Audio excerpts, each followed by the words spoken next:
Guys 53rd question पे आ चुके हैं हम। The minor angle between the hour and the minute hand of a clock was observed at 8:48 AM। The minimum duration in minutes after 8:48 AM when the angle increase by 50%। Okay guys, ऐसे question है SSC के favourite होते थे, no doubt अभी cat में भी आने लगे। ये ऐसे क्वेश्चन ज्यादा देखने को नहीं मिलते, एक आधा क्वेश्चन ही मिलता है। ये एक पार्ट ऑफ द रीजनिंग में भी आते हैं और ये कि आपकी एबिलिटी चेक करते हैं कि आपको कितनी जल्दी रियलाइज जनरलाइज होता है। ठीक है गाइज, तो लेट्स से मैं यहाँ पे क्लॉक बनाता हूँ बड़ी सी, ये 12 6 9 3 9। ओके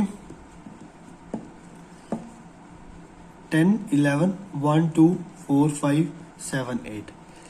गाइज अब जब मैं कहता हूँ कि सुई 8:48 हो चुके हैं, राइट, हमें 8 बज के ऑब्जर्व एट 8:48, तो आपको ये चीज पता होगी कि जब 8 बज चुके हैं तब तो सुई 12 पे होती है। जब 8:48 होंगे तो सुई कहीं पे जो निडल होगी, क्लॉक का हैंड होगा, वो 8 और 9 के कहीं पे बीच में होगा, राइट। ये चीज आपको समझ आती है ना। ये तो नहीं मान रहे कि 8:48 दिए हैं तो आवर हैंड 8 पे होगा, नहीं, 8 और 9 के बीच में होगा, राइट।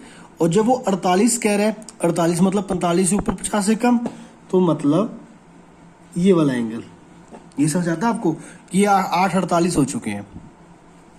तो क्वेश्चन में कहना क्या चाहता है, the minor angle between the hour and the minute hand, कि माइनर एंगल ये होता है किसी भी आर के अंदर जो छोटा एंगल होता है उसको माइनर कहते हैं, मेजर एंगल इसको कहते हैं। ठीक है स्टूडेंट्स, 8:48 पे कितना है, वो कहता है कितना एंगल इंक्रीज होगा 50%, हमें बताना है कितने टाइम बाद, the minimum duration in minutes after.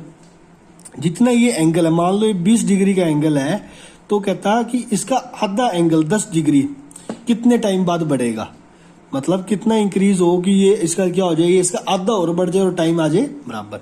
तो हमें ये बताना है गाइस।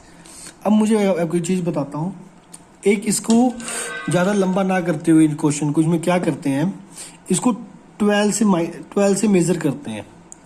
12 से मेजर क्या करेंगे, पहले हम इसको 8 का एंगल मेजर कर लेंगे, दूसरा हम इसका 9 से मेजर कर लेंगे, और दोनों को जब माइनस करेंगे तो हमारे पास ये वाला एंगल आ जाएगा, राइट स्टूडेंट्स।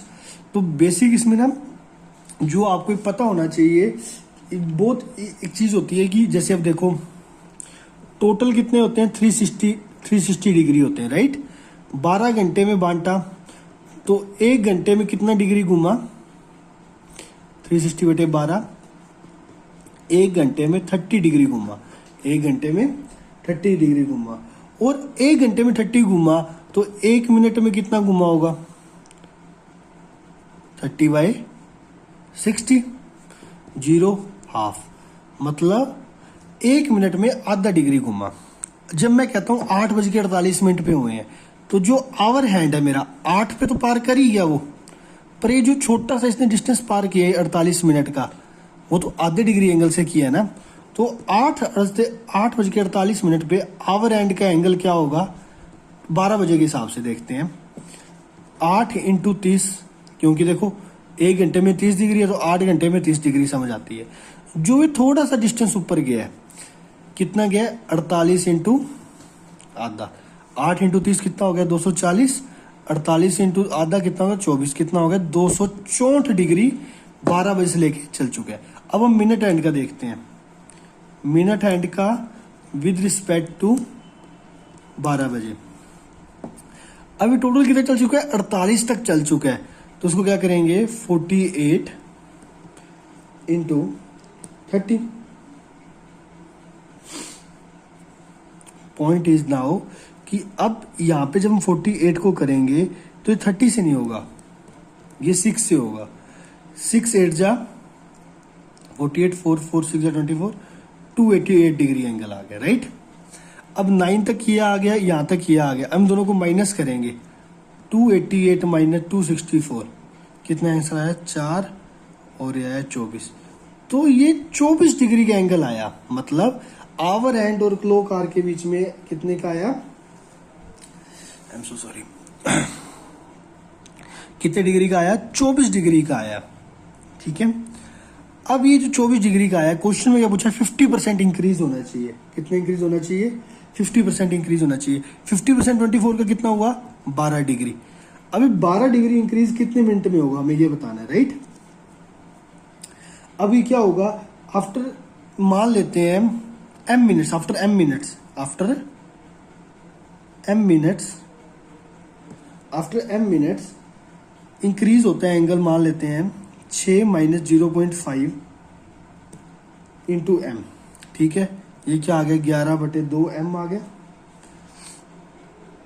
m किसके बराबर ले रहे हैं हम, 12 के, तो m की वैल्यू क्या आ गई, 24/11। m की वैल्यू क्या आ गई गाइस, 24/11। अब इस क्वेश्चन के ना यहाँ पे ऑप्शंस होने चाहिए थे, तो उससे हमें पता चल जाता कि क्या आंसर है। आई थिंक आपको ये क्वेश्चन नहीं समझ आया, मैं आपको थोड़ा सा दोबारा बताता हूँ। देखो स्टूडेंट्स, इस क्लॉक को पहले हम समझते हैं, छोटी सी चीज समझते हैं। 12 घंटे होते हैं, 360 डिग्री होते हैं, तो 1 घंटे में कितने डिग्री आए, 30 डिग्री आए। वैसे ही अब 1 घंटे में 30 डिग्री आए, आर आवर का ये मिनट हैंड निकाल लें, 1 मिनट में कितना आएगा, आधा डिग्री। ये चीज आपको समझ आ गई। तो हमने पहले आवर हैंड के हिसाब से ये निकाल दिया।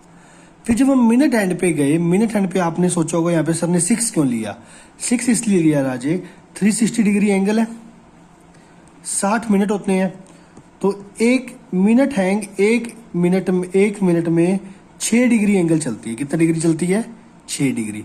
इसलिए 48 इंटू 6 कितना कर दिया, 288। ये भी समझ आ गया। अब मेरे को एक बात सुनो, एक बात समझो बच्चा, कि जब टाइम बढ़ रहा है, जैसे जैसे मिनट हैंड ऊपर जाएगा वैसे वैसे आवर हैंड भी तो ऊपर जाएगा ना। नो डाउट मिनट हैंड जल्दी से जाएगा, आवर हैंड धीरे धीरे जाएगा। अब मिनट हैंड जब 1 मिनट में कितना चल रहा है, 6 डिग्री चल रहा है। जब मिनट हैंड का 1 डिग्री हिलता है तो आवर हैंड भी तो हिलता है ना। तो आवर हैंड कब हिलता है, आधा डिग्री हिलता है। कितना हिलता है, आधा डिग्री। तो हमें नहीं पता कितने मिनट बाद वो कितना चल जाएगा, टोटल 12 डिग्री।